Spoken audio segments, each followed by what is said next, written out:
Salam alaikum, donc discussion queer islam aujourd'hui par rapport au séminaire de la formation FIP, formation inclusive progressiste. On peut commencer par une petite prière.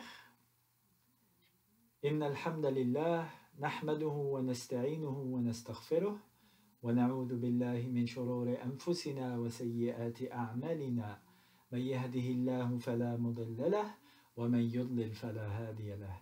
وأشهد أن لا إله إلا الله وحده لا شريك له وأشهد أن محمدا عبده ورسوله صلى الله عليه وسلم.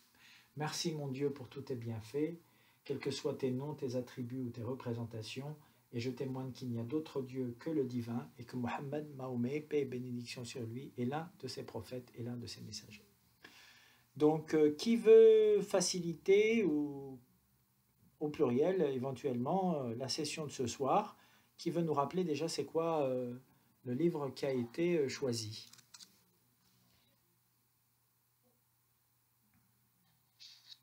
Moi, je peux le faire. J'ai préparé quelques notes avec des petites phrases qui résument un peu le début. Machallah. Si ça vous va, si vous m'entendez bien aussi. Et mon micro, il ne fait pas de bêtises. Parfait. Allô? Oui, on t'entend bien, pas de souci. Super, parfait. Du coup, je vais commencer par un retour sur l'introduction que je n'avais pas mis à lire, mais que j'avais lu rapidement pour avoir un peu une idée de la recherche qui est effectuée dans le livre. Donc, c'est une recherche qui est conçue comme une histoire culturelle et une histoire intellectuelle. Et le titre du livre, comment pardon? Le comportement homosexuel a été perçu. Pardon, oui. L'amour des garçons. De Khaled Rouayhab, oui. L'amour des garçons de Khaled Rouayhab. Merci. Voilà. Voilà, donc dans sa recherche, il étudie donc le comportement homosexuel, comment il a été perçu et représenté, et non comme il a pu être réellement. Et de manière globale, dans le livre, il va se focaliser sur une étude de l'élite intellectuelle masculine, citadine et cultivée.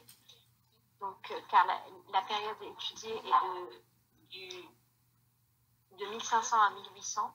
Donc, c'est bien trop vaste pour une étude globale de l'homosexualité. C'est vraiment, il a voulu se focaliser sur une partie de la population.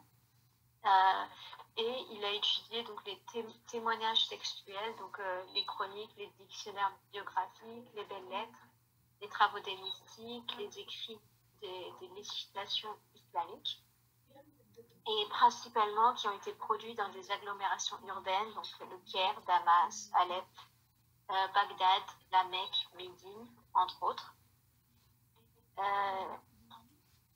Voilà pour l'introduction du livre en lui-même. Donc dans le premier chapitre.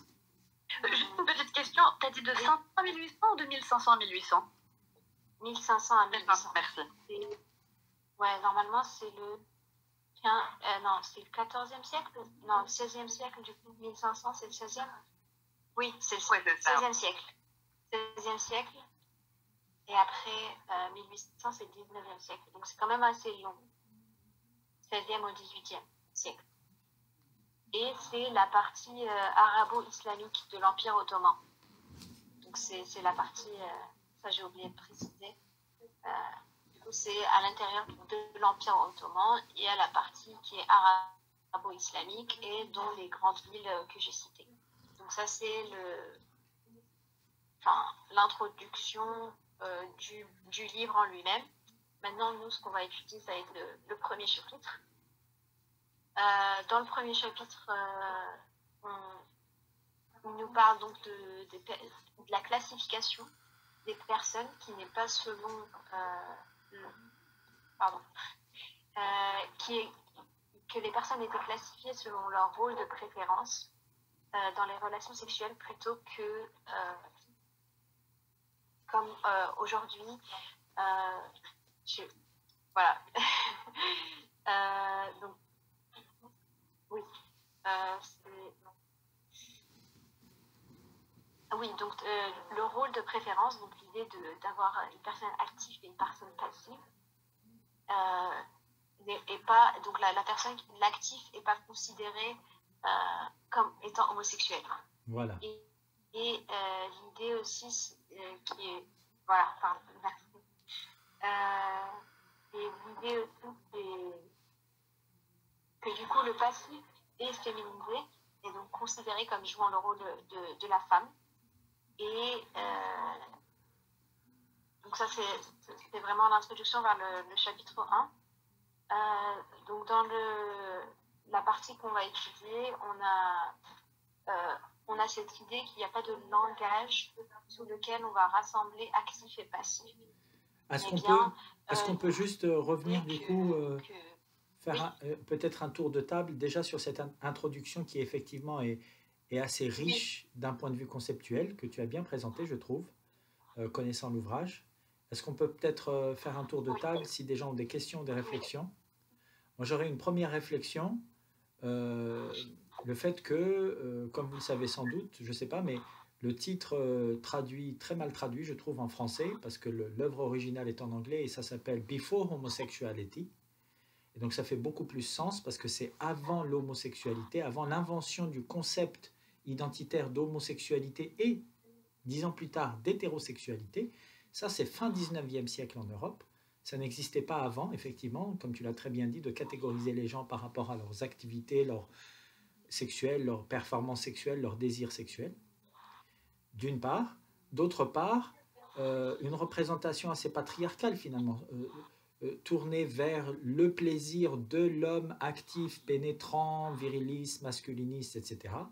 Et donc, avec à sa disposition, entre guillemets, de jeunes et faibles, de jeunes femmes, etc., des esclaves, bref. Donc, une représentation assez médiévale qui existait ailleurs qu'en islam, d'autre part. Donc ça, je pense que c'est important aussi, comme tu le disais, de bien le rappeler. Et il a bien planté le décor dès le départ dans l'introduction. Et troisième élément, l'homosexualité féminine, très peu, il en parle très peu. La transidentité, il en parle, mais très peu aussi. Très, très peu.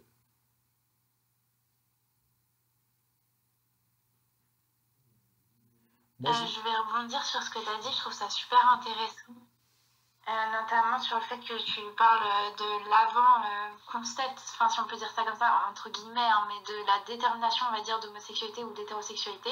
Héloïse, est-ce que tu veux que je mette pause? Je trouve ça super intéressant et en effet, j'ai vu... Héloïse, est-ce que tu veux que je mette pause l'enregistrement ou ça va? Non, okay. Ça va. Mais je trouve ça effectivement très intéressant de se dire que, ben voilà, avant c'était pas forcément comme ça qu'on définissait les choses et que c'est pas comme ça qu'on les percevait non plus. Et effectivement, j'ai remarqué dans le livre que des fois, il parle de transidentité, mais sans vraiment la nommer. Notamment dans la première partie, on y reviendra peut-être après, mais il cite, j'imagine, je sais pas trop c'est qui d'ailleurs, mais il cite des gens qui parlent de ce qui s'apparente aujourd'hui à ce qu'on dirait de la transidentité, mais sans la nommer en tant que telle.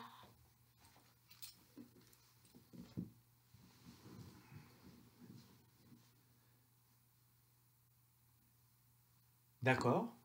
Est-ce qu'on peut en dire un peu sur la façon dont il l'évoque? Oui, bah, par exemple, moi je parle dans la première partie, c'est sur la page 49 dans le Google Doc que Amina elle a fait. Il y a un monsieur qui s'appelle Abdelghani Al-Nablousi, je sais pas trop c'est qui, mais voilà. Et il y a marqué par exemple la barbe dans un rêve. Attends, non, pardon, je me confonds de passage. Ah, purée. On dit que si une femme rêve qu'elle a un pénis ou une barbe, ou bien qu'elle porte des vêtements d'homme, alors elle deviendra impudente envers son mari. Et vous, là, tout de suite, je vois pas le lien avec la transidentité.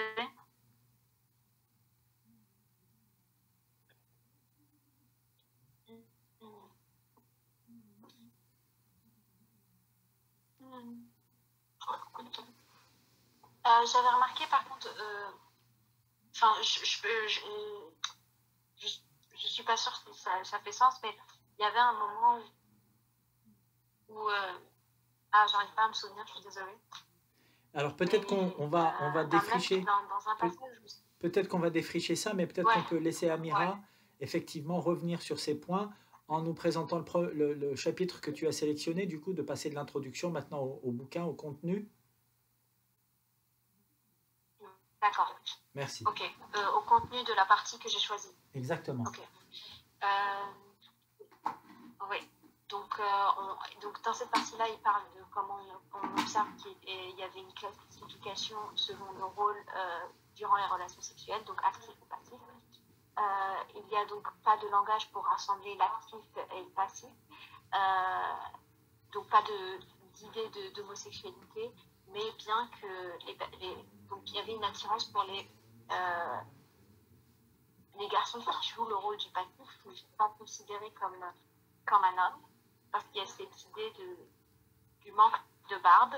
Donc le fait qu'il les imberbe, le fait qu'il n'y ait pas de barbe, il n'était pas considéré encore comme un homme. Il est donc féminisé et automatiquement donc perçu comme passif. On a aussi dans cette partie qui nous parle pardon, je me suis perdue dans mes notes, mais cette idée de jouer le rôle du courtisé et du courtisan. Donc le courtisan, c'est l'homme mature, barbu, beaucoup plus âgé, et le rôle du courtisé. Donc on a cette idée aussi que c'était une société qui était très ségrégée, donc il y avait une idée de la sensation produite par une quête amoureuse que tu ne pouvais pas forcément avoir entre les sexes opposés. Donc on avait cette idée que c'était parce que c'était à cause de la ségrégation des genres que les hommes allaient plus vers les jeunes hommes sans barbe. Après, il a mentionné aussi que ça, c'était pas prouvé, que c'était la raison pour laquelle. Et qu'il y avait un doute aussi qui planait autour de l'idée de derrière les portes, on ne pouvait pas savoir qui jouait quel rôle. Donc en soi, cette idée-là, on ne pouvait pas la confirmer.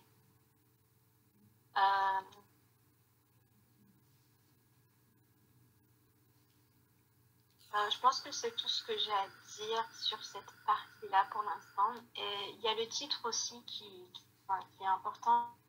Donc le titre de la partie, c'est transgénérationnel. Donc transgénérationnel, pourquoi? Parce que c'était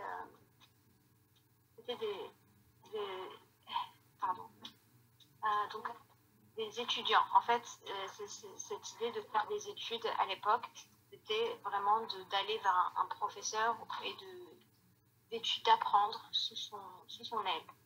Donc on avait cette notion d'un professeur qui va transmettre le savoir à son étudiant et développer une relation avec l'étude. Et parfois, il s'avère qu'il y a eu des développements de situations. Donc c'est pour ça qu'on parle d'homosexualité transgénérationnelle. Donc cette idée de transmettre le savoir, mais aussi de trouver je ne sais pas comment expliquer ça, mais voilà. Une initiation, c'est une forme d'initiation sexuelle, une initiation à la vie, un apprentissage des savoirs, beaucoup comme les philosophes péripatéticiens, en fait, dans l'Antiquité en Europe, dont on nous dit qu'ils avaient des élèves avec qui ils avaient des relations sexuelles. Donc on appellerait ça aujourd'hui de la pédocriminalité. Donc c'est pas de l'homosexualité, mais n'empêche que c'était quelque chose qui, dans une société musulmane, une société arabo-musulmane qui plus est, ça peut étonner aujourd'hui de se dire qu'à l'époque c'était la norme, en fait, que ça choquait personne et que dans les cercles, en tout cas dans les cercles dont il nous parle, c'est-à-dire comme tu l'as très bien rappelé tout à l'heure, Amira, les cercles d'intellectuels, élitistes, etc., bourgeois, ça faisait partie de leur culture que d'aimer les jeunes garçons et les jeunes filles d'ailleurs. Il en parle un petit peu dans l'ouvrage. Alors j'aimerais juste, avant de vous laisser la parole, pour ma part rappeler, on pourra en parler plus tard, mais que ça ne parle pas effectivement d'éthique ou de religion. Ce livre, il ne fait que décrire les faits. À l'origine, Khaled Al-Rouayheb, c'est un psychanalyste. Il s'est adonné à l'historiographie. Il ne l'a pas fait de manière très conventionnelle d'ailleurs, parce qu'un historien, il aurait commencé de l'année 1 jusqu'à l'année N plus X de son récit. Il aurait fait ça dans l'ordre. Lui, il se permet des allers-retours, des digressions, c'est intéressant. C'est un livre qui est un peu compliqué à lire, mais qui en tout cas est bourré d'anecdotes qui nous font bien comprendre que la norme à l'époque, chez les Arabes, chez les musulmans et chez les Turcs en l'occurrence, les Ottomans de manière générale, c'était pas l'hétérosexualité telle qu'on se la représente aujourd'hui. Ça, c'est le premier point. Et le deuxième point, vraiment, ça ne parle pas d'islam en tant que religion. Donc il y a parfois une confusion par rapport à ce bouquin. Des gens qui le lisent, moi-même je conseille parfois de le lire, mais ce n'est pas un livre où on va trouver des réponses éthiques ou religieuses. Donc ce n'est pas du halal haram, pour dire les choses clairement. C'est juste pour dire qu'en tout cas, à leur époque, ils avaient une représentation du rapport à la sexualité qui était beaucoup plus inclusive, libertaire. Là, pour le coup, qui était... bon, on ne va pas rentrer dans les histoires de consentement avec des mineurs, etc. Mais aujourd'hui, encore une fois, ça serait considéré comme de la pédocriminalité, de coucher avec des jeunes gens mineurs, imberbes, etc., en attendant qu'ils grandissent et qu'ils aient de la barbe. C'est bizarre quand même. Mais encore une fois, ça montre que la question de l'hétérosexualité n'était pas vraiment un sujet pour eux. Pour des livres qui parleraient plus de ce sujet-là par rapport à islam, éthique, sexualité, ben vous avez des livres comme celui de Scott Kugel qui parle, là pour le coup, d'islam, de jurisprudence, qui ne va pas parler de mystique ou d'éthique, mais qui va parler de jurisprudence, c'est-à-dire ce que les juges islamiques, à la même époque que celle étudiée par Khaled Rouayheb, à peu près exactement, traitaient. Comment est-ce qu'ils traitaient de la question des rapports sexuels entre personnes de même sexe et de la question de la transidentité. Voilà, c'est ce que je voulais rappeler. Ouais, merci beaucoup. Non, c'est bon de le rappeler et il faut aussi se rappeler que c'est comment l'homosexualité était perçue à l'époque, pas comme elle était telle qu'elle est, enfin, c'est pas comme elle a pu l'être. C'est ça quelque chose qui précise aussi au début, c'est vraiment comment les choses étaient regardées. Enfin, regardées, c'est pas le bon mot, mais vraiment comment c'était perçu et considéré par l'élite, du coup, bourgeoise, masculine, intellectuelle. Et je voulais dire autre chose. Voilà, si vous avez d'autres choses à partager, votre opinion sur le livre et les passages qui peuvent vous intéresser. Il dit qu'il y a beaucoup moins, mais qu'il y a un... Pardon, Héloïse, excuse-moi. Ah non, je parlais pas. Je suis désolée, je pense qu'il y a des bruits chez moi et du coup mon micro doit se mettre lui-même, mais je parlais pas, t'en fais pas. N'hésitez pas à mettre en mute quand vous parlez pas. Oui, du coup, il dit qu'il y a parfois des évocations de relations sexuelles entre hommes du même âge, mais qu'il y en a beaucoup moins. Est-ce qu'il y a un moment où il s'attarde un peu plus sur ces relations-là et sur pourquoi il y en a moins?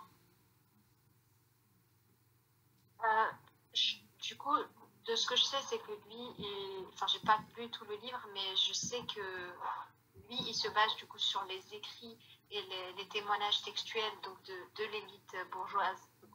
Vraiment, ce qui se base, les choses sur lesquelles il se base, ce sera ces hommes-là, adultes, matures, qui vont à la recherche des plus jeunes. Donc, on n'a pas de preuves historiques sur la relation entre les plus jeunes qui ont le même âge. C'est ce que j'ai compris de sa recherche. Alors, peut-être que je peux apporter... Oui, il le mentionne, il le dit à un moment... Oui, vas-y, pardon. Vas-y, Amira, pardon. Ah, moi, non. Non, il n'y a pas de souci. Je voulais juste dire qu'il le mentionne à un moment que il n'y a rien qui prouve qu'il n'y avait pas de relation entre les élèves, entre les étudiants, entre qui sont plus jeunes et qui sont plus proches d'âge. Oui, il y a des relations entre hommes âgés. Je ne sais plus exactement, comme c'est sur le téléphone, j'ai pas pu prendre de notes, mais je me souviens qu'à un moment, il dit qu'il y en a, même si elles sont beaucoup moins nombreuses, il y en a aussi. Et il dit aussi, ça de manière un peu plus claire, qu'il y a aussi des relations entre des grands ados et des plus jeunes ados. Que même des fois, les textes, ils vont décrire comment le courtisan âgé, il est vexé de voir que son courtisé, il est lui-même amant d'un autre plus jeune ou alors d'une femme de son âge. Du coup, si tu as quelque chose à dire, Ludovic, par rapport à ça. Oui, je trouve ça intéressant. Et aussi, un troisième élément peut-être par rapport à ce que vous avez dit déjà, c'est les voyages de commerçants ou d'ecclésiastes, des membres de l'Église chrétienne, des Européens qui débarquent pour commercer ou pour évangéliser en Afrique du Nord ou ce qu'on appelle aujourd'hui le Moyen-Orient, et qui vont découvrir ces mœurs très libertaires et qui vont être très choqués, et donc qui vont relater ce qu'ils ont vu. Par exemple, lors de voyages avec des caravanes à travers le désert pendant des semaines, des mois, ils voient que deux hommes adultes, barbus, virils, vont complètement contre-intuitifs pour eux, qui connaissent aussi la pédocriminalité en Europe. Hein. Ce n'étaient pas des saints, mais disons qu'ils ne connaissaient pas les rapports entre hommes aussi libertins. Et du coup, ils voient deux hommes qui, autour du feu de camp, se lèvent ensemble, vont faire ce qu'ils ont à faire un peu plus loin et reviennent, et personne n'a rien à y redire. Sur la question de la jurisprudence, il en parle un tout petit peu. Il parle aussi d'adultes qui veulent se marier entre personnes de même sexe, en tout cas avoir un contrat moral ou vivre ensemble, etc. Qu'ils soient homosexuels, femme-femme, homme-homme, ou personnes cisgenres, comme on dit, et personnes transidentitaires. Et certains juges vont avoir à juger de la validité de ce contrat moral qu'il y a entre deux personnes. Zawaj, deux. L'appariement, le fait de se marier, comme on dirait aujourd'hui en langage moderne. Et il relate aussi le fait que, par exemple, jusqu'au XVIe, XVIIe siècle, ce qu'on appelle le Moyen-Orient aujourd'hui, les juges tranchaient en faveur du couple en disant oui, tu es né Ali, mais tu es plus féminin, tu te sens femme, et ben tu deviens Alia au point de vue de l'état civil, et puis tu peux te marier avec l'artisan au coin de la rue dont tu es amoureuse, voilà, et vous êtes un couple. Et autre élément aussi, il parle à un moment, j'ai oublié ce que je voulais dire. Bon, voilà, et tout un tas d'anecdotes en fait pour bien montrer que, et c'est ce qu'il dit en conclusion de l'ouvrage d'ailleurs, mais bon, on y reviendra peut-être, vous nous direz quand vous voulez en discuter, mais il arrive à la fin de l'ouvrage en disant, le dernier paragraphe, c'est pour dire j'espère avoir, l'auteur il dit j'espère avoir donné une représentation un peu plus diverse et inclusive, comme on dirait aujourd'hui, un peu plus diverse, un peu moins rigide et fascisante et patriarcale, de la culture dite arabo-musulmane avant l'époque moderne, avant la colonisation européenne finalement, qui, de fil en aiguille, se sentant choqués, quand ils ont colonisé les Européens, et ça il en parle beaucoup aussi, quand les Européens ont colonisé les pays arabes, les pays musulmans, ils ont commencé à imposer des lois interdisant l'homosexualité, criminalisant l'homosexualité et voyant d'un mauvais œil les hommes efféminés, les jeunes hommes imberbes qui s'adonnaient à ce genre de relations, etc.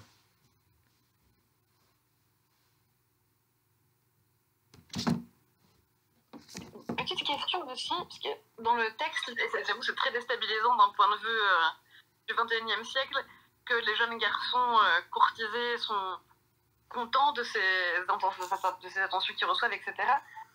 Mais vu que ceux qui ont accès à l'écrit au XVIe siècle comme en 1800, c'est plutôt les classes supérieures, etc. Et les adultes, donc plutôt les courtisans, je me demande quelles sont les sources, qu'est-ce qui nous permet vraiment d'affirmer comment c'est vécu ces attentions par les jeunes, et est-ce qu'ils étaient de la même classe sociale aussi, parce qu'à un moment il dit qu'il y a des familles qui protègent leurs jeunes courtisés et d'autres qui finalement acceptent les attentions reçues parce qu'elles vont souvent avec des rétributions pécuniaires ou autres. Exactement.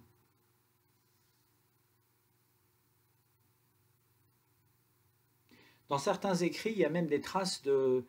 il y avait la question des eunuques aussi, qui n'est pas la même. Hein. Il y a des eunuques qui sont hétérosexuels, il y a des eunuques qui sont homosexuels, il y a des eunuques qui sont trans, bref, il y a toute une diversité. Ce n'est pas parce qu'on est castré en tant qu'homme qu'on va être forcément du côté de la transidentité ou de l'homosexualité. Mais le fait est qu'il y avait parfois 2 fils, voire plus d'une même famille, qui allaient souvent en Europe de l'Est, parce que soi-disant, enfin, ils considéraient que c'était interdit de castrer les gens, de les mutiler, etc.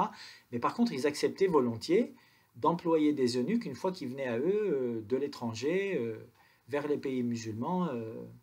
Et donc ces eunuques, une fois castrés, pouvaient avoir des statuts sociaux. Les eunuques dans l'Empire ottoman étaient des esclaves, en fait. On allait faire des razzias de jeunes dans les pays slaves, dans les Balkans, etc., qu'on allait castrer ensuite pour en faire une armée donc d'esclaves, après qu'il y avait effectivement beaucoup d'avantages matériels, mais qui étaient quand même des esclaves, donc qui n'avaient pas le droit de politique, pas le droit civil, donc pas le droit de se marier, pas le droit, etc. etc. Alors, il y avait différentes formes d'incorporation de ces eunuques à la société ottomane, en l'occurrence, et tu avais des gens qui le faisaient, c'est ce que je veux dire, volontairement. C'est un peu pour rejoindre ton point de vue, c'est pour dire que ce n'était pas les mêmes classes sociales, et que quand des gens disaient oui, oui, ils sont très contents ces Slaves de se faire castrer, de venir travailler chez nous parce qu'on est tellement riches, nous, l'Empire ottoman, à l'époque, on peut en douter. C'est aussi parce que c'était la misère, ils crevaient de faim chez eux et qu'ils venaient chercher du travail de l'autre côté de la Méditerranée, mais en sens inverse par rapport à aujourd'hui, quoi. Je pense que c'est ça, oui. Il y a un problème, en fait. Oui, je comprends que tu voulais faire une comparaison avec les jeunes qui, du coup, allaient être élèves parce que souvent, peut-être, ils n'avaient pas le choix et leur famille qui les envoyait aussi, parce qu'il y a cette idée aussi dans le texte que l'idée de pénétration phallique comme étant perçue comme un déshonneur et qui déshonore toute la famille, mais ils supportent ce déshonneur aussi pour survivre en fait, pour subvenir à leurs besoins, parce que du coup, oui, je comprends la comparaison que tu as faite. Après, ça n'empêche pas qu'il y avait des eunuques qui arrivaient à accéder à de hautes fonctions, à des charges dans l'administration, jusqu'à vizir,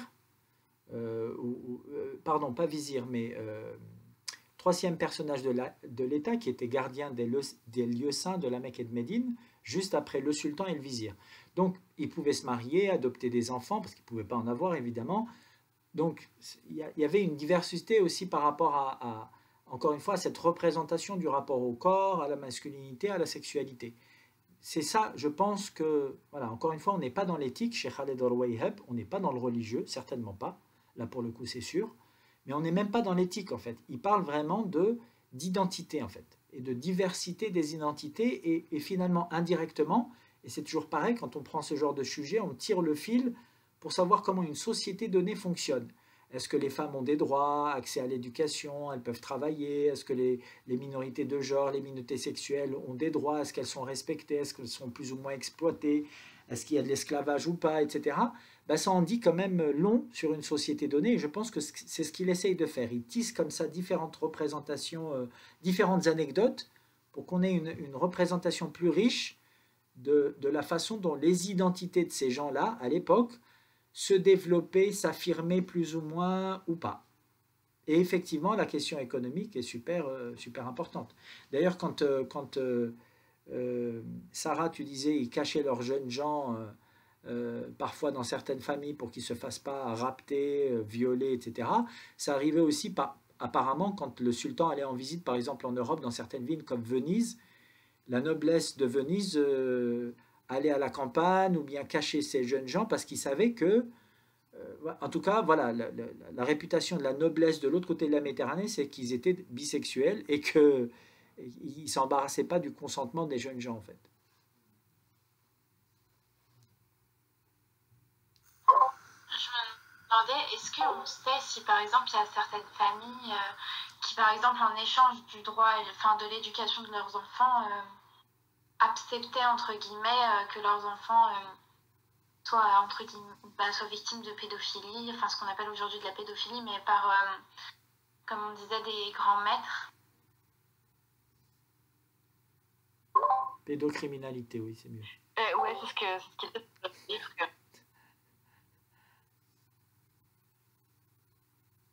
Mais oui, du coup, c'est ce qu'il dit dans la partie qu'on avait à lire là, que ben, voilà, il y a des familles qui protégeaient mais d'autres aussi qui acceptaient les faveurs, entre guillemets, reçues des courtisans parce que ouais, c'était ça allait avec des rétributions économiques, etc. Et j'imagine que c'est pas les familles aisées qui acceptaient ça. Je suppose qu'il y avait un décalage de classe, de richesse, de pouvoir économique entre les courtisans qui avaient l'argent et les familles des jeunes qui acceptaient de recevoir l'argent en échange de leur fils, quoi.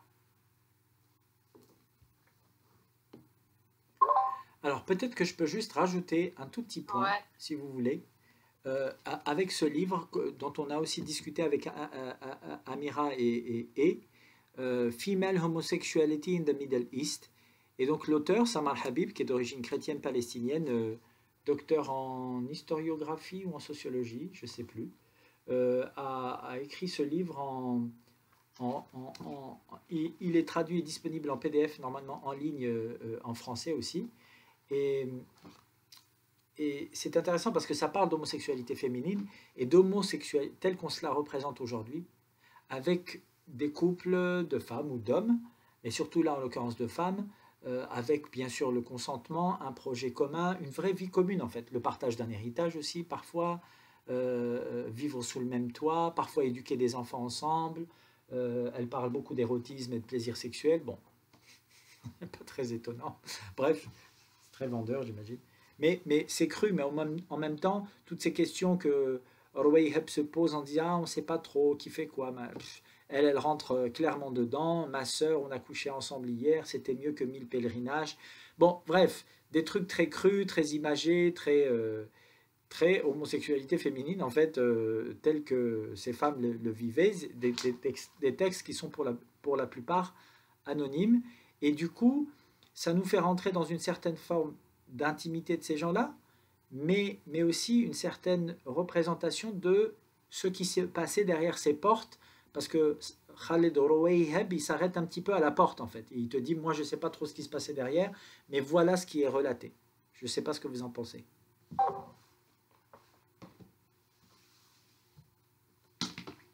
Oui, d'ailleurs, et même au moment où il parle de ça, du fait que justement, on ne savait pas ce qui se passait derrière ces portes, les auteurs des textes allaient toujours se présenter comme le sodomisateur et pas comme le sodomisé, qui vont du bon côté du rôle en gros, mais qui avait un peu des débats, mais parfois ils se faisaient des taclés en on sait qu'avec le petit jeune, en fait, t'as été passif, mais que voilà, en vrai, on sait pas, qui se présente toujours comme actif, sauf que en vrai, on sait pas derrière les portes ce qui se passe et si vraiment.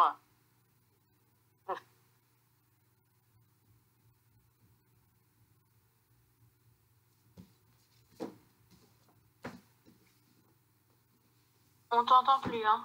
On n'a pas entendu la fin, si t'as dit quelque chose, Ambrine. Sarah, pardon.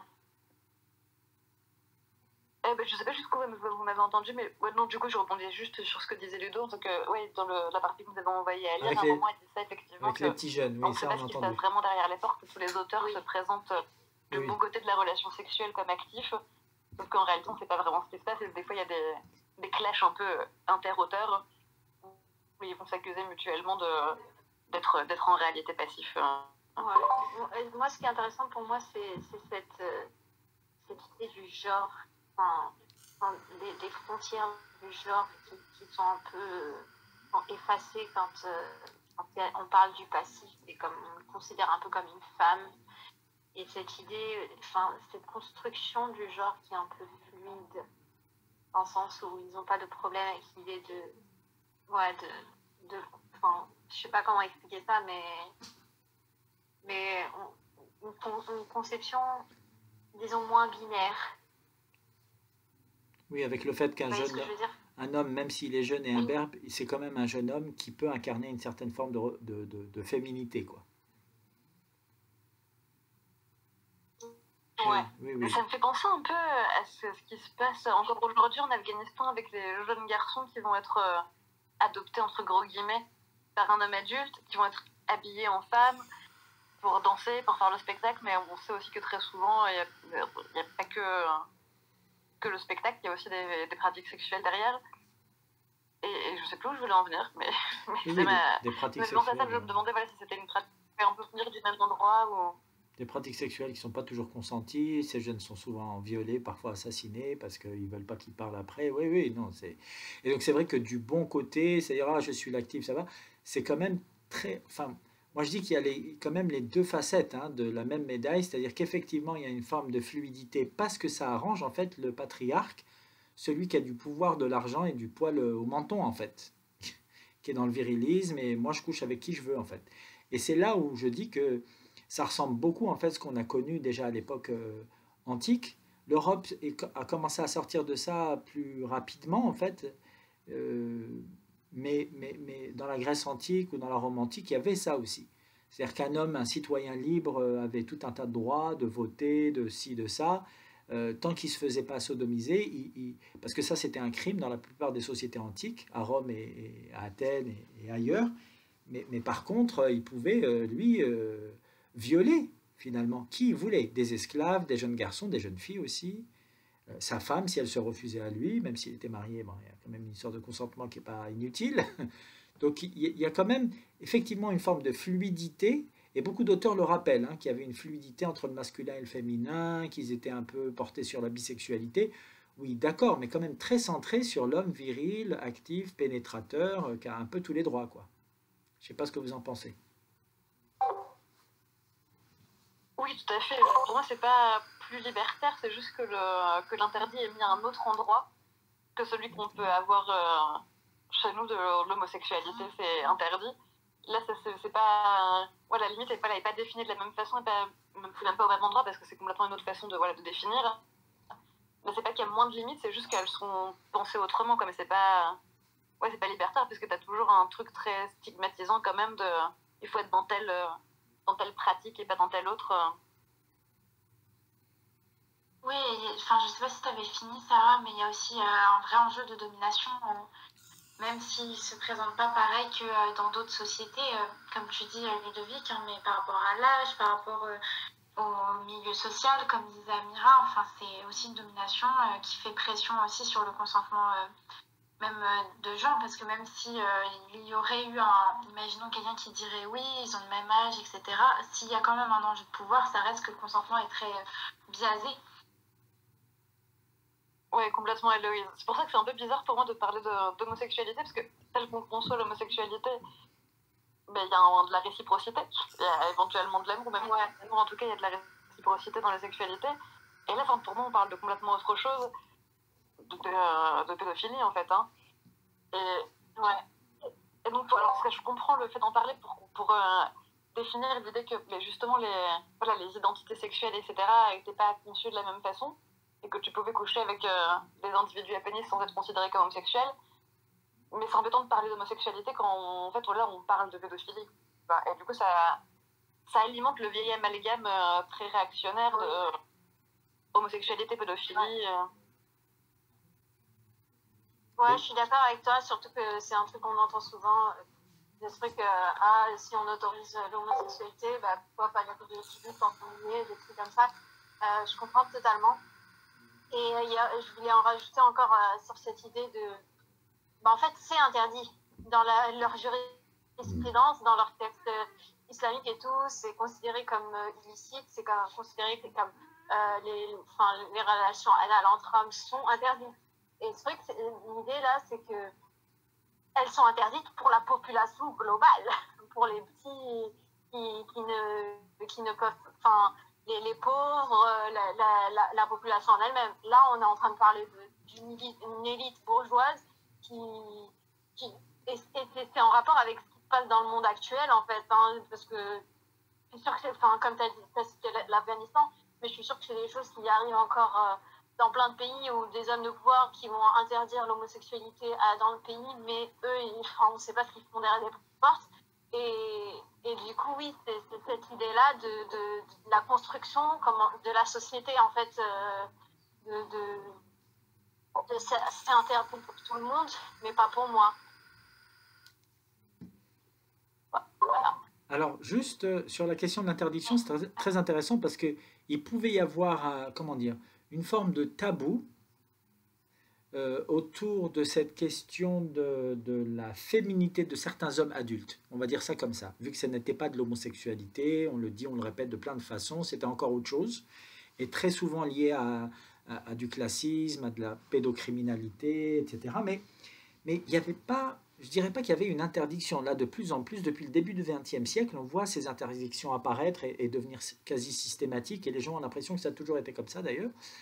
Mais le fait est que dans certaines études, celle de Kugel que je citais tout à l'heure, mais même Rouayheb, si je ne m'abuse, il rappelle bien que dans l'Empire ottoman, il y a des historiens qui ont fait une étude sur les archives juridiques de l'Empire ottoman, ils n'ont trouvé aucune condamnation d'un homme pour sodomie, ce qu'ils appellent aujourd'hui sodomie, qu'ils n'appelaient pas sodomie à l'époque d'ailleurs. C'est devenu la sodomie, Sodome et Gomorrhe, le crime de Sodome et Gomorrhe, c'est devenu les rapports sexuels anneaux entre hommes. Mais avant, à l'époque, ils considéraient plutôt que les sodomites, c'était des gens qui refusaient l'hospitalité, qui étaient dans la piraterie, le vol, le viol, des jeunes femmes et des jeunes hommes d'ailleurs. Et petit à petit, Kugel l'explique beaucoup mieux que Rouayheb, là pour le coup, si on parle de juridique et de jurisprudence, ce qui n'est pas, encore une fois, c'est pas l'islam, c'est pas la religion, la spiritualité, encore moins la mystique. Mais en tout cas, Kugel, lui, parle beaucoup plus de jurisprudence, donc les textes et les jugements et ce qui se passait dans les tribunaux, et il dit qu'il n'y a aucune trace de condamnation pour sodomie, homosexualité, transidentité, etc. Alors ça pouvait être mal vu, tabou, tout ce qu'on veut, plus ou moins exploité par des hommes riches, barbus, qui aimaient les jeunes ou les moins jeunes, peu importe, mais le fait est que, au-delà de ça, il n'y avait pas vraiment un système. Et là, ça rejoint un peu ce que tu disais, Amira, tout à l'heure, cette fluidité entre le masculin et le féminin qui était beaucoup plus tolérante qu'aujourd'hui. Donc la tolérance, c'est pas parfait, c'est-à-dire qu'on accepte ce qu'on ne comprend pas vraiment, voire ce qu'on moque, et qu'on peut dénigrer à certains moments, ou qu'on peut être tenté d'exploiter à des fins pécuniaires, capitalistes ou sexuelles sur le dos d'autrui, littéralement. Mais il n'y avait pas, vraisemblablement, d'après ce qu'on connaît, des sources juridiques de condamnation pour homosexualité ou pour sodomie, comme on disait en Europe. Et à la même période, en 1750, on brûlait encore vif, sur la place de l'Hôtel de Ville à Paris, ça c'est Khaled Rouayheb qui le rappelle aussi, des sodomites.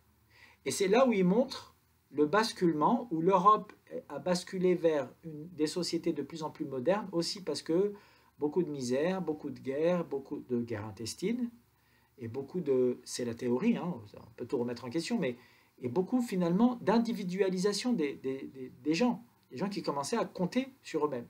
Et donc certains historiens qui te disent, c'est comme ça que la Révolution française et d'autres révolutions démocratiques ont eu lieu en Europe, c'est parce qu'à force de compter que sur eux, les gens se sont dit, mais pourquoi on a besoin de ces nobles et de cette hiérarchie, de ces seigneurs? Ils ne nous servent plus à rien. Avant, peut-être, au Moyen-Âge, le bas Moyen-Âge, ils nous protégeaient, ils nous défendaient contre des invasions barbares, etc. C'est plus le cas. Ça n'a pas été le même processus dans l'Empire ottoman. Il y avait une puissance économique, une puissance militaire déclinante au XVIe, XVIIe siècle, mais 18e, 19e siècle, là, c'est le début du démantèlement de l'Empire ottoman, qui a duré plus de 700 ans, et l'influence, par le biais toujours de ces mêmes élites arabes, ottomanes et musulmanes, l'influence de l'Europe, avec la construction d'hôpitaux, d'universités, d'instituts psychiatrisants, de cours de justice, sur le modèle de ce qu'on pouvait trouver en Europe, avec des professeurs et des livres qui venaient d'Europe pour enseigner, pour diffuser ces connaissances. Et donc, c'est comme ça que les élites arabes, ça a commencé, le poisson pourrait toujours par la tête, hein, comme on dit. Et c'est comme ça, d'après Rouayheb, que les élites arabes ont diffusé ces connaissances-là, ces connaissances qu'on considérait aujourd'hui comme homophobes, transphobes, en tout cas patriarcales et fascisantes et performatives. Ces connaissances ont été diffusées dans l'ensemble de la population par le biais de ces élites qui ont été de plus en plus convaincus qu'effectivement leur empire était déclinant, qu'ils perdaient de plus en plus de batailles sur le champ militaire, mais aussi du point de vue intellectuel, économique. Et donc il fallait se mettre à la page européenne. Et donc ils ont tout pris, y compris les discriminations envers les minorités de genre. Mais ça n'existait pas avant. Déjà parce que ces minorités n'étaient pas vues comme des minorités, elles faisaient partie de la société, elles étaient plus ou moins acceptées, tolérées, exploitées, tout ce qu'on veut, mais en tout cas elles faisaient partie intégrante de la société, de la hiérarchie, d'une société plutôt méritocratique, contrairement à ce qu'on trouvait en Europe. Et ensuite, tout s'est écroulé à la fin de la Première Guerre mondiale, déjà bien avant, mais en tout cas, voilà, Première Guerre mondiale, c'est le glas de l'Empire ottoman, officiellement. Et c'est à ce moment-là qu'on voit les codes civils des pays nouvellement indépendants adoptés les uns après les autres, ou en tout cas conserver, pour certains, comme en Algérie par exemple, le code civil imposé par les colonisateurs européens, qui n'existait pas avant ça, lorsqu'il s'agissait de colonisation ottomane, parce que c'était quand même une colonisation ottomane en Afrique du Nord, avec beaucoup plus de diversité, de méritocratie et d'indépendance des gouverneurs de province, d'accord, par rapport au palais de Topkapı, mais quand même c'était une colonisation.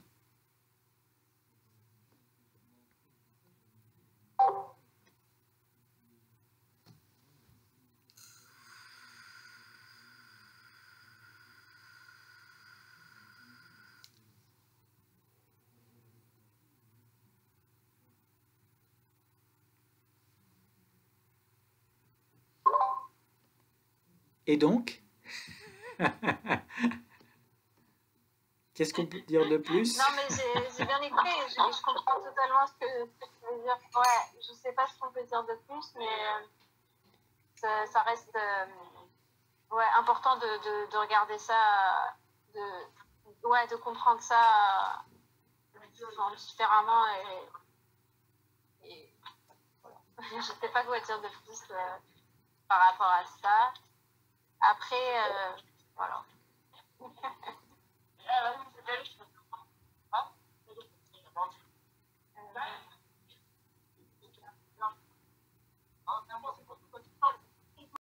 Le Caludo, c'était intéressant. Et toujours Ouais, c'était intéressant et important de le voir comme ça et d'étudier le livre avec objectivité. Pendant que je le lisais, moi j'avais du mal et je me disais, bon, on va s'en tenir aux faits, et de mettre de côté un peu de considérer juste les faits tels qu'ils étaient sans forcément rapporter à aujourd'hui, tu vois, laisser de côté ce qu'on sait aujourd'hui et d'essayer de se plonger sur l'étude de comment les choses étaient, point, plutôt que de juger, l'idée de juger complètement la population.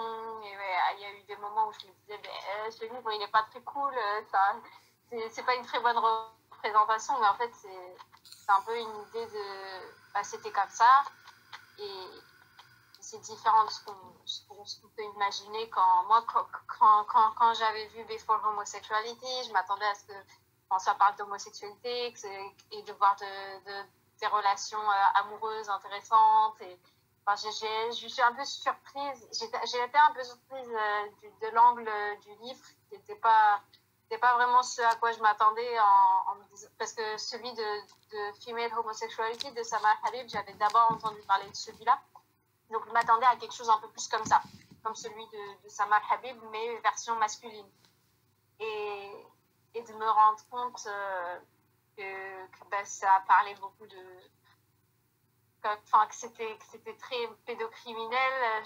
J'avais beaucoup du mal à me détacher, me dire mais en fait ça correspond un peu au stéréotype de l'homme arabe, un peu qui veut imposer sa virilité en étant moi je suis actif, je suis dominant, un peu des trucs comme ça. Du coup, c'était un peu difficile de se détacher et de se dire je sais pas comment expliquer ce que je veux dire, mais voilà, c'était un peu compliqué pour moi de le dire et de me dire c'est pas très très cool.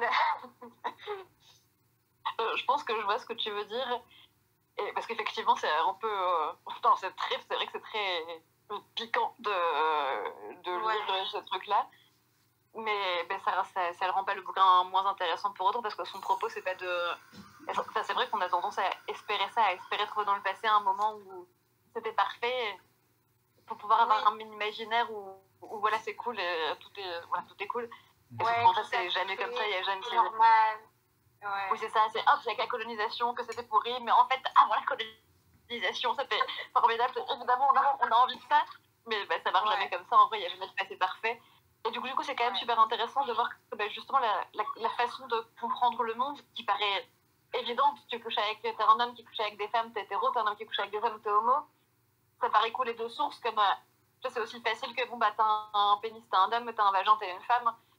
Parce que c'est tellement ancré comme conception aujourd'hui qu'on a l'impression que c'est évident, alors qu'en fait c'est pas évident, et du coup c'est super intéressant bah, de voir que dans une autre société, à une autre époque, bah, qui est évident pour nous, c'était pas du tout évident parce que c'était pas conceptualisé de la même façon tout simplement en fait.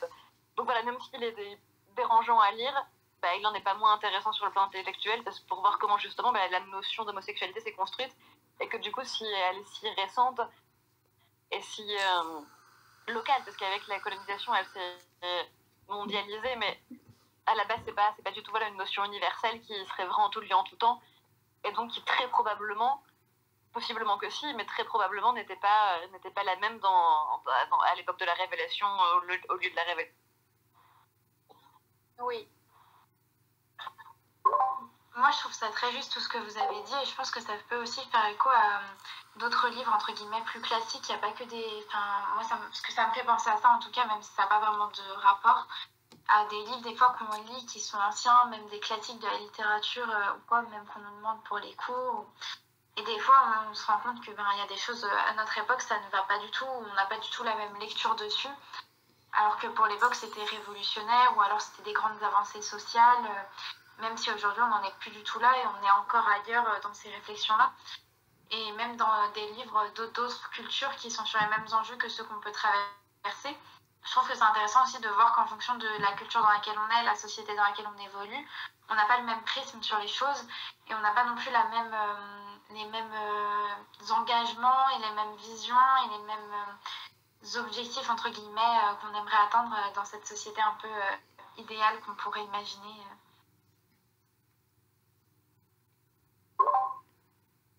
Alors je trouve ça super intéressant. Je pense que c'est exactement vers ça que... Pardon? Je pense que c'est vers ça... Non, vas-y. Merci. Je pense que c'est vers ça que l'auteur essayait justement de nous, peut-être même inconsciemment, mais en tout cas de nous mener.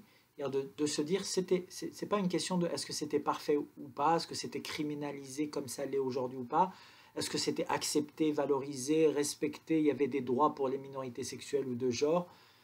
Ça, c'est des concepts très modernes, très occidentaux, certains disent. Bon, on verra le livre de Joseph Massad, je ne veux pas spoiler parce que je crois qu'Amina et Héloïse nous ont aussi préparé quelque chose par rapport à ça dans les séances à venir, mais disons qu'au-delà du politique, de l'idéologique, de la théorie, du clash des civilisations, l'auteur essaie vraiment de rester collé aux faits, de manière la plus objective possible, avant la colonisation, de dire c'était pas parfait, mais il y avait une forme de fluidité, de méritocratie, de négociation de la norme, mais le prix à payer de la fluidité, c'est bien souvent l'ambiguïté.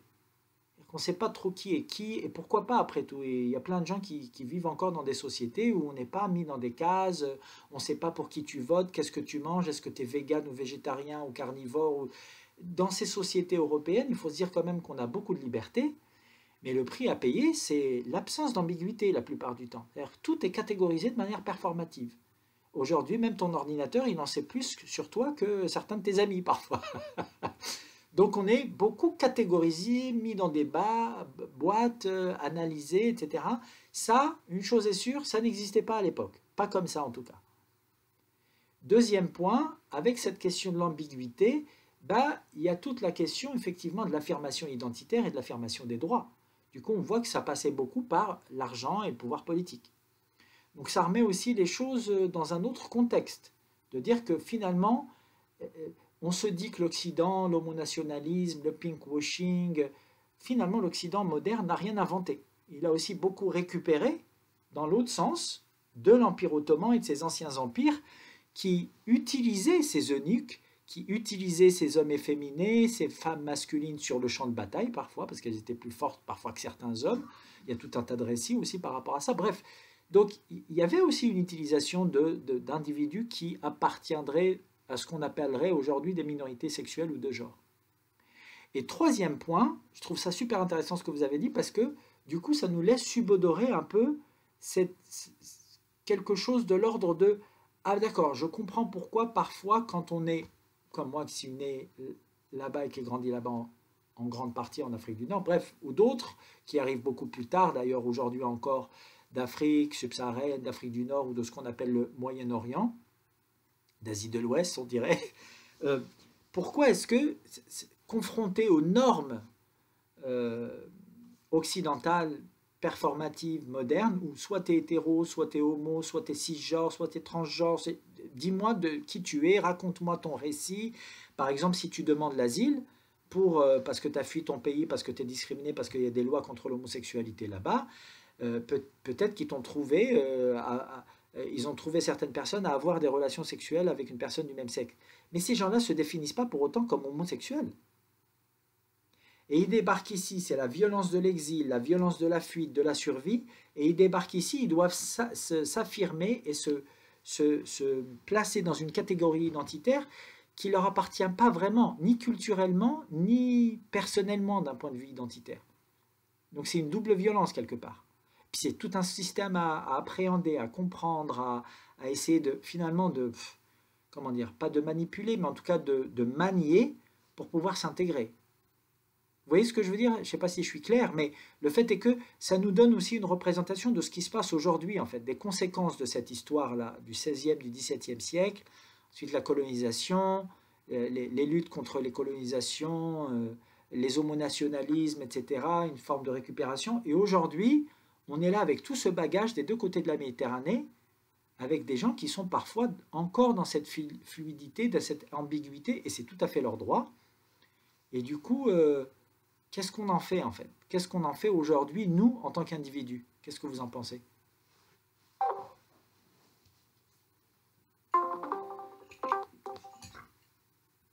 Welcome back. Qu'est-ce qui se comprend, hein?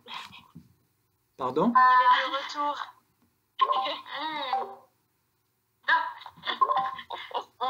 Alors, on t'a perdu à au-delà des clashs de civilisation.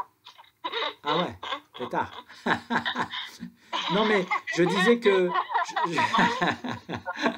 je disais que par rapport à tout ça, tout ce que vous avez dit, tout ce qui ressort de cet ouvrage, c'est qu'il y a le prix de la fluidité, c'est bien souvent l'ambiguïté, et que ça a aussi des conséquences.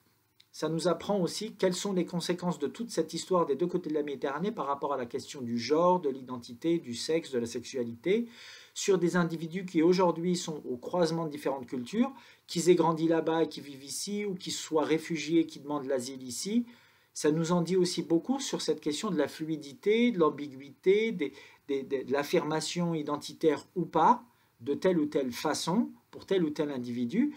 Ça pose encore question aujourd'hui, pour ne pas dire ça pose problème à certaines personnes aujourd'hui encore ici en Europe, à l'heure actuelle.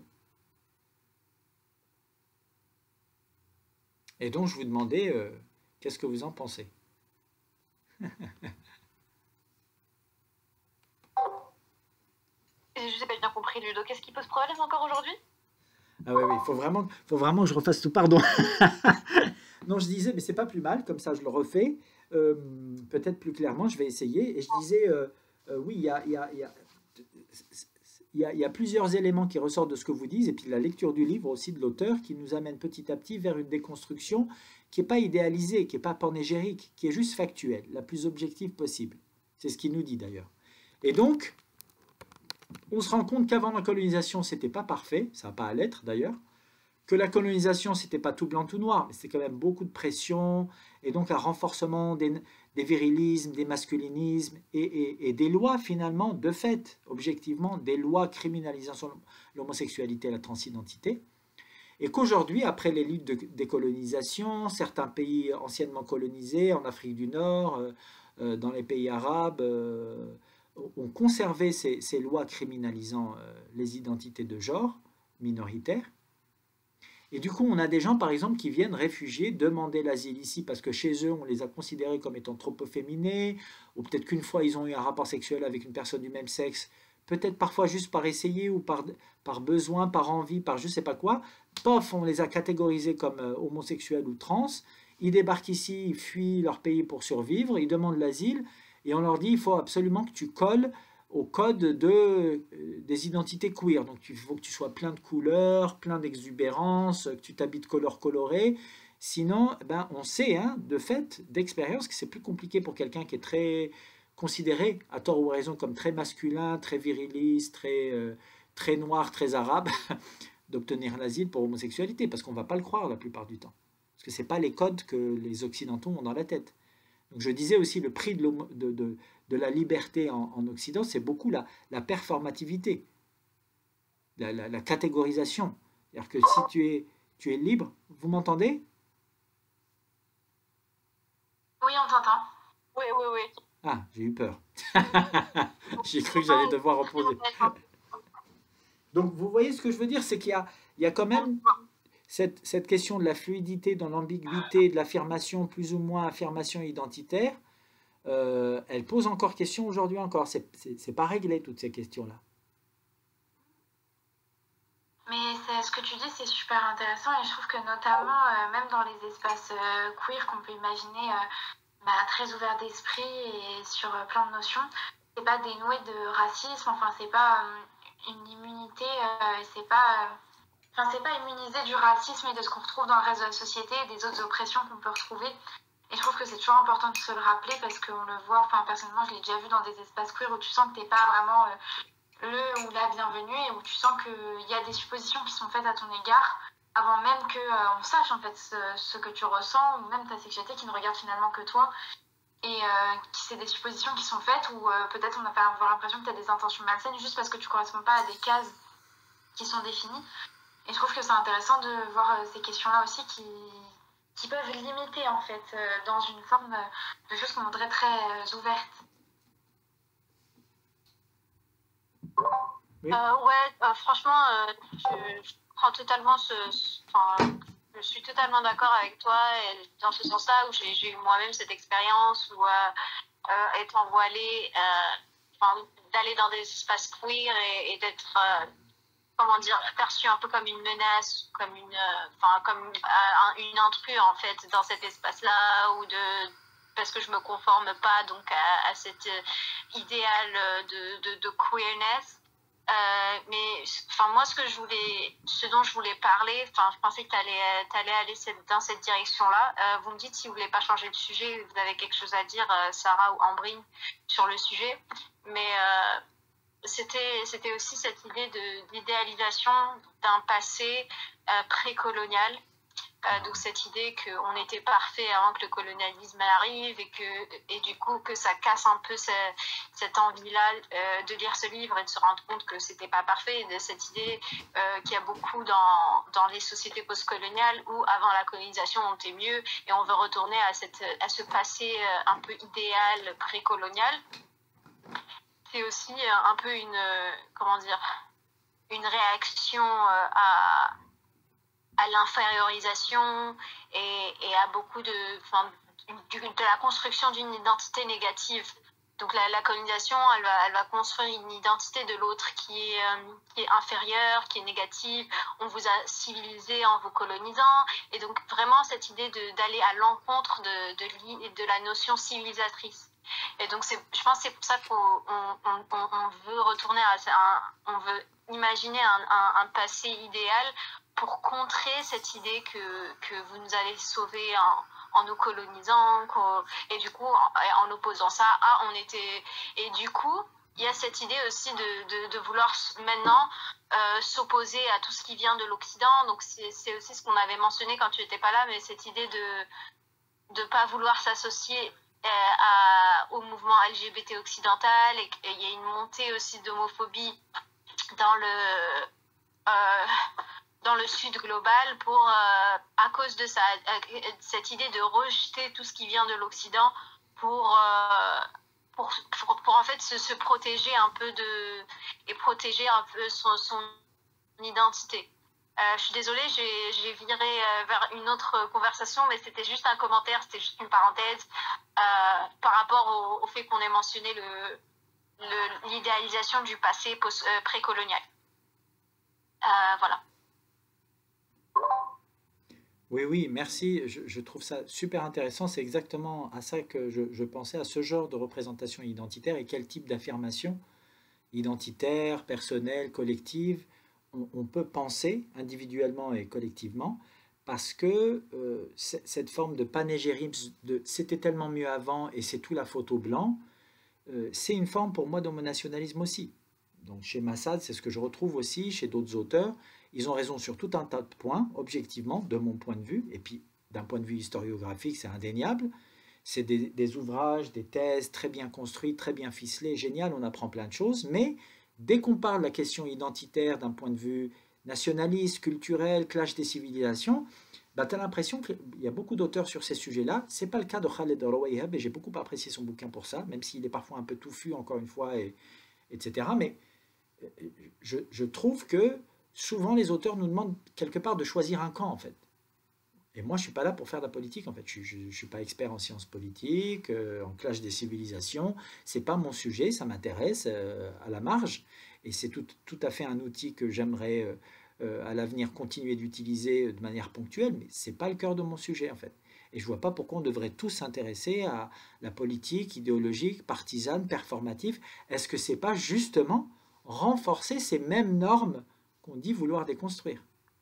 Et là, pour le coup, que ce soit en Occident ou en Orient, entre guillemets, des deux côtés de la Méditerranée, il y a des gens qui sont dans des minorités, qui luttent pour leurs droits, qu'elles soient de genre, sexuel ou autre.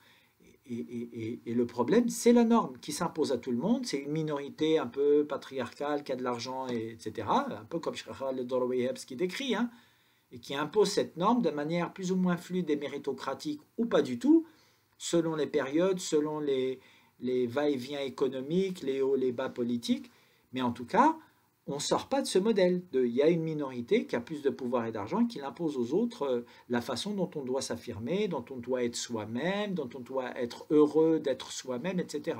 Je pense qu'on n'en sort pas, en fait, quand on rentre, en fait, dans ce genre de choix entre la peste et le choléra. Moi, je n'ai pas à choisir entre une affirmation identitaire ou une autre. Je pense que chacun, chacune doit s'affirmer à sa façon, déjà vis-à-vis de soi-même, en fait. Et d'après ce que nous raconte Khaled Rouayheb, ça n'avait pas l'air d'être le cas à l'époque. Hein. On a l'impression vraiment beaucoup comment dire, d'une société où, oui, peut-être plus méritocratique, en tout cas c'est sûr, que celle d'aujourd'hui dans les mêmes pays, sur les mêmes territoires. Plus inclusive, plus tolérante, c'est certain. Là, il y a plein de preuves historiographiques, juridiques, littéraires sur ce sujet-là. Ça, je pense que c'est très important de le garder à l'esprit, qu'il y a quand même quelque chose qui a changé. Ce n'est pas forcément la colonisation. Comme disait un auteur qui est responsable de tout, c'est ça que je veux dire. La colonisation, c'est un facteur aggravant. C'est comme l'islamisme, comme ils disent. Le fait de confondre fascisme et islam, c'est une conséquence, ce n'est pas une cause. Le facteur premier, le plus souvent en sciences sociales, il est caché. Il est déterminant, mais il est caché. C'est contre-intuitif, mais il faut creuser pour le trouver. Ce qui est la partie immergée de l'iceberg, c'est pas ça qui fait toute l'explication de la problématique à laquelle on s'intéresse. Et comme je le disais tout à l'heure, cette question des minorités de genre, sexuelles, de leur affirmation ou pas, de leur intégration plus ou moins fluide dans la société à l'époque, avant la colonisation, bah, ça nous donne quand même une bonne compréhension, un bon début de compréhension, en tout cas de la façon dont ces sociétés-là fonctionnaient. Mais c'est pas toute l'explication. C'est pas parce qu'il y avait des rapports sexuels entre hommes et qu'ils étaient plus ou moins tolérés que c'était des sociétés libertaires pour autant. Vous voyez, c'est mi-figue, mi-raisin. Et effectivement, qu'est-ce qu'on en fait aujourd'hui à la croisée des chemins entre ces deux blocs culturels, civilisationnels qui sont de plus en plus proches et de plus en plus en tension, je ne sais pas, mais en tout cas, qu'est-ce qu'on en fait, nous, en tant qu'individus, aujourd'hui, ici et maintenant? Ça, je trouve effectivement très intéressant.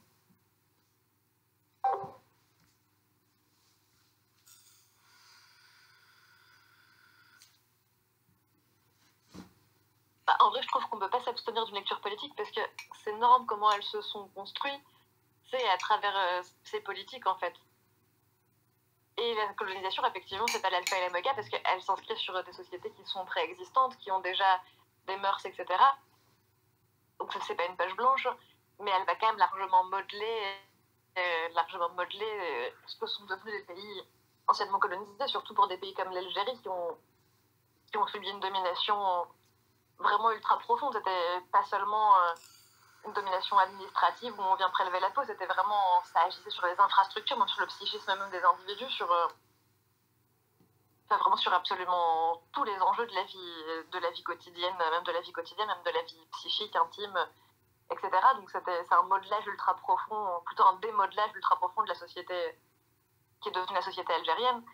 Et du coup, je pense que c'est impossible de comprendre aujourd'hui que sont les identités de genre et sexuelles, puisque c'est ça notre sujet, sans adresser aussi ce truc-là, même si on ne peut pas effectivement réduire à la colonisation, elle est quand même plus que déterminante dans la construction de ces questions. Absolument. Alors ça, je trouve que c'est vraiment très intéressant, c'est parce que c'est ce que je dis aussi souvent, c'est impossible de parler de ces questions-là sans parler de colonisation, en tout cas quand on s'intéresse à cette période-là de l'histoire. Et en même temps, la colonisation n'explique pas tout, voire même la colonisation est une conséquence qui s'est passée à l'époque dont nous parle Rouaïhab. Et ça, c'est un intellectuel algérien d'ailleurs qui, au moment... Dans quel sens une conséquence? Ben justement, c'est un intellectuel algérien du milieu du siècle dernier, j'ai oublié son nom, je pourrais le retrouver, mais qui parle du fait il parlait à ses compatriotes en Algérie, il leur disait on a été colonisé parce qu'on a été colonisable. Que si on avait renforcé ces structures, renforcé l'éducation, l'émancipation économique, comme dans certains autres pays, par exemple, alors, encore une fois, c'est vraiment, il ne faut pas le prendre au pied de la lettre, je vais aller vite, pardon si je ne suis pas précis, ce n'est pas mon domaine d'expertise principal, mais en Tunisie, pour comparer par rapport à l'Algérie, encore une fois, les facteurs territoriaux, les facteurs déterminants de la colonisation en Algérie en lien avec le territoire, la richesse du territoire, etc., ce n'est pas la même chose, bien évidemment. Mais en Tunisie, dès le 19e siècle, les élites n'ont pas tout misé, soit sur se replier sur soi-même, ou tout imiter de ce qui venait de l'Occident. Ils ont ouvert des écoles sadiqites sur l'ensemble du territoire.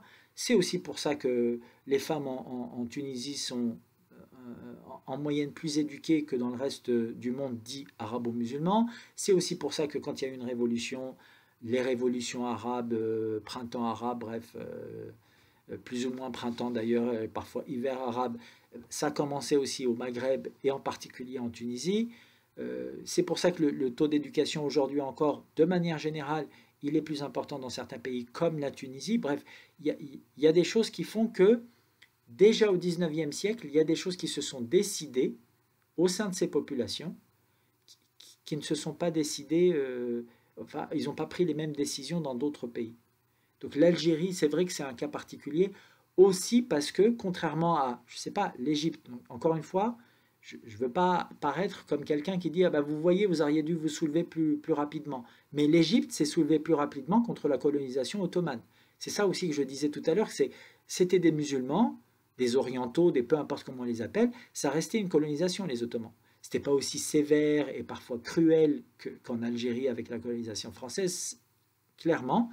Mais le fait est que c'était une colonisation qui ne faisait pas que, je ne dis pas que c'est ce que tu dis, Sarah, mais qui ne faisait pas que lever l'impôt, même si je l'ai un peu dit tout à l'heure, les gouverneurs avaient plus de liberté dans les provinces ottomanes, etc. Il y avait aussi une forme de normalisation de la société sur le modèle décidé à Topkapı, ailleurs que sur leur territoire. Donc, c'est compliqué, mais le fait est que, bien évidemment que ça a des conséquences sur ce qu'on vit aujourd'hui, encore ici et maintenant à Marseille ou ailleurs. Ce que je questionnais, sans me prononcer vraiment là-dessus, ce que je questionnais, c'est l'injonction, non pas à reconnaître le déterminisme qu'on pourrait qualifier de politique, socio-économique, d'abord, politique ensuite, je dirais, mais politique, effectivement, tu as raison, je pense, il ne faut pas le nier, mais est-ce qu'on est dans une affirmation qui doit choisir un modèle par rapport à un autre, choisir son camp, opposer un clash de civilisation par rapport à un autre. Je pense que, c'est ce que j'essaye d'exprimer, je ne sais pas si je suis clair, mais je pense que si on rentre dans cette forme de politique partisane idéologique, on sera toujours les dindons de la farce. On sera toujours en tant que minorité de genre, minorité religieuse, minorité ethnique, minorité sexuelle, comme toujours en temps de crise, on est toujours les premiers boucs émissaires. Mais en temps de paix, en tout cas d'émancipation économique et intellectuelle pour plus grand nombre, je pense qu'on arrive à être une force de proposition pour dire à l'ensemble de la société, bah, regardez ce qui s'est passé dans nos passés communs, qu'est-ce qu'on peut en faire aujourd'hui pour être plus heureux tous ensemble. Alors, ce ne sera jamais parfait, mais peut-être qu'on peut apprendre quelque chose de ça. Je ne sais pas si c'est clair.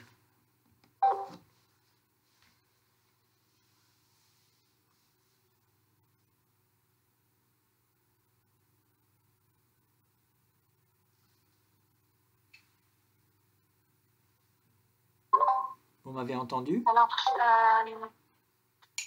oui, on t'a très bien entendu. J'ai raté quelques petits trucs parce que j'étais sur la route. Mais du coup, je comprends totalement ce que tu essaies de dire, ou bien en partie, je ne suis pas sûre, mais dans mon idée, un peu, c'est. Enfin, je ne sais pas comment expliquer ça encore une fois, mais l'idée, c'est que. Bon, je vais essayer de formuler ma pensée. Le colonialisme en lui-même, c'est un peu une conséquence, on va dire, du désir du profit, en fait. C'est un peu... c'est le désir de tout avoir, un peu c'est un peu, c'est essentialiste un peu, mais c'est un peu dans l'idée de la nature humaine qui veut encore produire, qui va encore gagner, contrôler plus de territoire.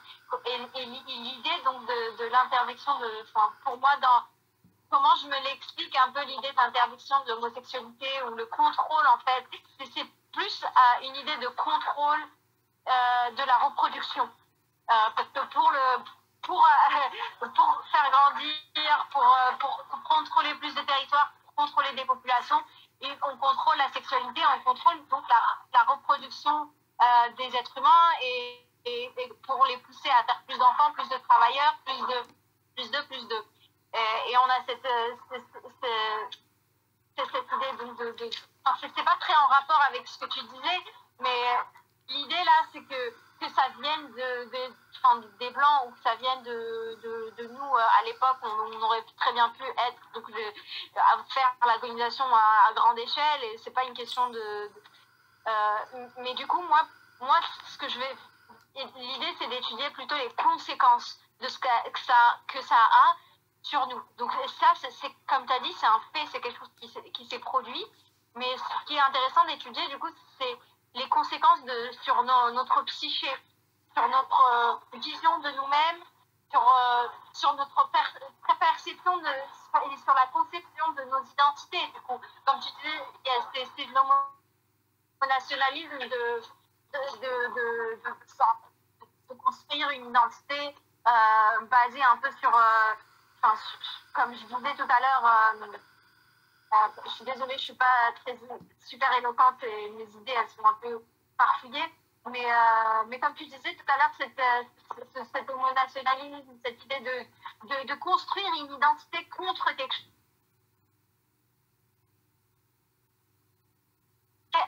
à l'inverse de l'autre. Donc, c'est un peu ce qui s'est passé aussi avec le colonialisme. Donc les Blancs, ils ont construit leur identité en disant, voilà, moi, ce que je ne suis pas, c'est ça, c'est l'autre. Et du coup, ils ont construit l'autre comme étant un barbare, hyper sexualisé, qui n'était pas civilisé. Et donc c'est nous, en conséquence, l'autre, il a intériorisé cette identité-là. Et du coup, va construire encore une identité à l'encontre de cette identité-là. Donc c'est un peu cette idée les conséquences du colonialisme sont réelles. Et encore des conséquences sur les conceptions de nos identités encore et encore. Et donc le fait d'étudier ça, c'est pas juste dire « Ah, donc c'est la faute du colonialisme ».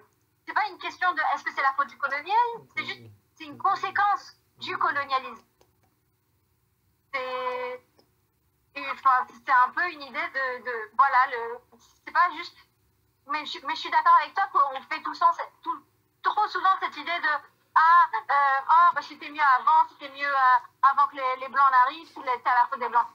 ça, je suis d'accord avec toi complètement. Mais il y a une idée aussi que il y a eu des conséquences et c'est important d'étudier ces conséquences-là parce que c'est quelque chose qui est arrivé et qui a produit donc des problèmes intérieurs, internes, et qui sont encore reproduits jusqu'à aujourd'hui dans nos sociétés qui post-coloniales, entre guillemets, parce que est-ce que le colonialisme est vraiment terminé post-colonial en conséquence de la colonisation, pas après la colonisation. Voilà, j'ai fini mon idée. J'espère que vous avez tout entendu. Je ne sais même pas si vous m'entendez. Voilà. On a tout entendu, c'était ultra intéressant. Je suis désolée, je vous laisse parce que vu que j'ai ma rentrée demain, il faut que je mange tout ça. Mais je suis désolée, c'était super intéressant. Mardi prochain, j'ai hâte de vous retrouver. Salam. Salam Héloïse, bonne rentrée, bon courage. Bon courage. Mais du coup, on continue la semaine prochaine, on fait le deuxième chapitre? Oui, volontiers. Comme vous voulez, oui, comme vous voulez. Ça marche. Du coup, ok, ça marche. Je vous enverrai les pages à lire pour la semaine prochaine du deuxième chapitre.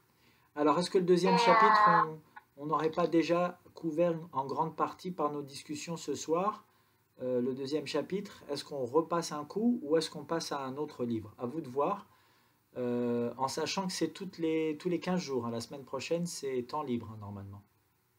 Mais on peut faire toutes les semaines si vous préférez. Ah, bah oui.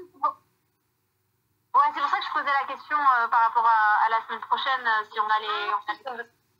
Après, si vous voulez passer à un autre livre, on peut totalement passer à un autre livre. Mais on en discute. Voilà, je sais pas, je veux...